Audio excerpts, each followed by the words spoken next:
Hi friends, welcome to Advitha's recipes. నా ఛానల్ని మీరు మొదటిసారి చూస్తున్నట్లయితే సబ్స్క్రైబ్ చేసుకోండి. పండుగలప్పుడు నైవేద్యంగా చేసుకునే ట్రెడిషనల్ వంట అయిన చక్కెర పొంగల్ని ఏ విధంగా తయారు చేయాలో నేను మీతో షేర్ చేసుకోవాలనుకుంటున్నానండి. నేను చెప్పిన టిప్స్ ఫాలో అయితే మీరు ఖచ్చితమైన చక్కెర పొంగల్ని ఏ విధంగా తయారు చేయాలో మీరు కూడా చేయగలరు. వీటికి కావాల్సిన పదార్థాలు చూద్దామా. బియ్యము 3/4 కప్పు, పెసరపప్పు 1/4 కప్పు, బెల్లము 1/2 కప్పు, పంచదార 1/2 కప్పు, నెయ్యి 6 స్పూన్లు, పచ్చి కొబ్బరి లేదా ఎండు కొబ్బరి 1 చిన్న కప్పు, ఎలచి పౌడర్ 1 స్పూను.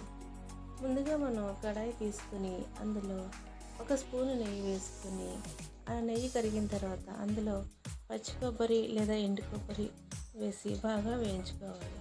నేను ఇందులో కొంచెం జీడిపప్పు, కొంచెం కిస్మిస్ కూడా వేసి వేయించానండి. ఇవి సన్న సగం మీద వేయించాలి. ఇవి వేగిన తర్వాత వీటిని తీసుకుని పక్కన పెట్టుకోవాలి. ఇప్పుడు అదే కడాయిలో 1 స్పూన్ నెయ్యి వేసుకుని అందులో మనం కడిగిన పెసరపప్పును వేసుకొని ఒక 2 నిమిషాలు దూరంగా వేయించుకోవాలి. ఇది పచ్చివాసన పోయేంత వరకు వేయించుకోవాలండి. ఇది పచ్చివాసన పోయింది అనుకున్న తర్వాత ఇందులోనే మనం కడిగి పెట్టుకున్న బియ్యాన్ని కూడా వేసుకొని ఒక 3 నిమిషాలు వేయించుకోవాలి.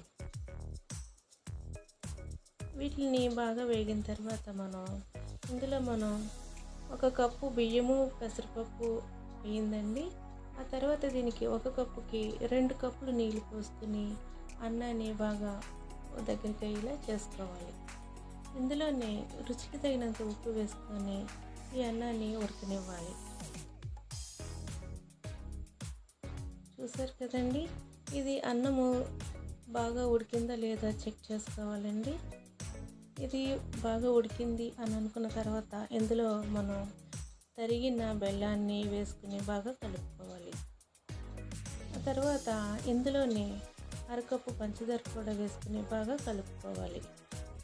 మనము ఈ పంచదారని రుచికి తగినట్లుగా అడ్జస్ట్ చేసుకోవాలండి. ఈ చక్కెర పొంగలికి బెల్లము, పంచదార 2 కలిపి వేసుకుంటేనే రుచిగా ఉంటుంది. ఆ తర్వాత ఈ బెల్లము, పంచదార 2 బాగా కరిగిన తర్వాత అందులో 3 స్పూన్లు నెయ్యి వేసుకుని బాగా కలుపుకోవాలి.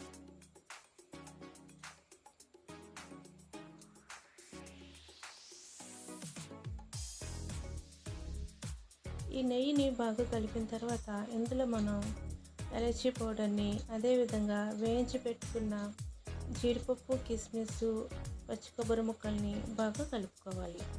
ఇవంతా అయిపోయిందండి. ఇప్పుడు సర్వ్ చేసుకోవడమే.